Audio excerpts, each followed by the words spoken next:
নমস্কাৰ মই ডক্টৰ বিনয় কুমাৰ শৰ্মা হাৰথি হস্পিটেল আৰু নলবাৰী মেটাৰনিটি হস্পিটেলৰ মই শিশুৰোগ বিশেষজ্ঞ আজিৰ দিনটোত আমাৰ কাৰণে এটা খুব ডাঙৰ দিন এই দিন আজিৰ দিনৰ পৰাই এই গোটেই সপ্তাহজোৰা কাৰ্যসূচীলৈ বিশ্ব টিকাকৰণ সপ্তাহ হিচাপে পালন কৰা হয় গতিকে এই সপ্তাহটোৰ কাৰণে আমিও আজিৰ পৰা উদযাপন কৰিবলৈ লৈছোঁ প্ৰতি বছৰৰ নিচিনা এই বছৰো আমি বিশ্ব টিকাকৰণ সপ্তাহ পালন কৰিবলৈ লৈছোঁ এই সপ্তাহটো প্ৰতি বছৰে এপ্ৰিল মাহৰ শেষৰ সপ্তাহত হ'ব বিশ্বজুৰি এই সপ্তাহত টিকাকৰণ সজাগতা সম্পৰ্কীয় কথাবোৰ বিশ্লেষণ কৰা হয় আৰু টিকাকৰণৰ নিয়মানুৱৰ্তিতা পদ্ধতি প্ৰণালী আৰু টিকাকৰণৰ সময়সূচী সম্পৰ্কে পুনৰ বিশ্লেষণ কৰিব পাৰি টিকাকৰণ মানুহৰ ৰোগ প্ৰতিৰোধ ক্ষমতা বঢ়াবলৈ হাতত লোৱা এক কৃত্ৰিম পদ্ধতি ইয়াৰ দ্বাৰা শৰীৰত ৰোগ প্ৰতিৰোধ ক্ষমতা বঢ়াব পৰা কিছুমান এণ্টিবডি আৰু প্ৰতিৰোধী কোষৰ আবিৰ্ভাৱ হয় প্ৰতিটো বীজাণুৰ কাৰণে এই এণ্টিবডি আৰু প্ৰতিৰোধী কোষ বেলেগ বেলেগ হয় টিকাকৰণৰ প্ৰধান উদ্দেশ্য হ'ল এণ্টিবডি আৰু প্ৰতিৰোধী কোষৰ সৃষ্টিকৰণ এই প্ৰতিৰোধী কোষবিলাকক ইংৰাজীত মেমৰি চেল বুলিও কয়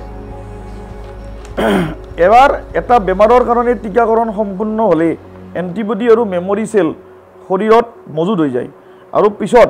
সেই বেমাৰে আক্ৰমণ কৰিব খুজিলেই সম্পূৰ্ণ পদ্ধতিগতভাৱে এণ্টিবডি আৰু মেমৰি চেলবোৰ সক্ৰিয় হৈ বেমাৰৰ প্ৰতিৰোধত ভাগ লয় সাধাৰণতে যিবোৰ বেমাৰৰ কোনো সুচিকিৎসা নাই সেইবোৰ বেমাৰৰ বাবে টিকা প্ৰস্তুতকৰণে অগ্ৰাধিকাৰ পায় এনে ধৰণৰ বেমাৰৰ ভিতৰত যক্ষ্মা ৰোগ পলিঅ'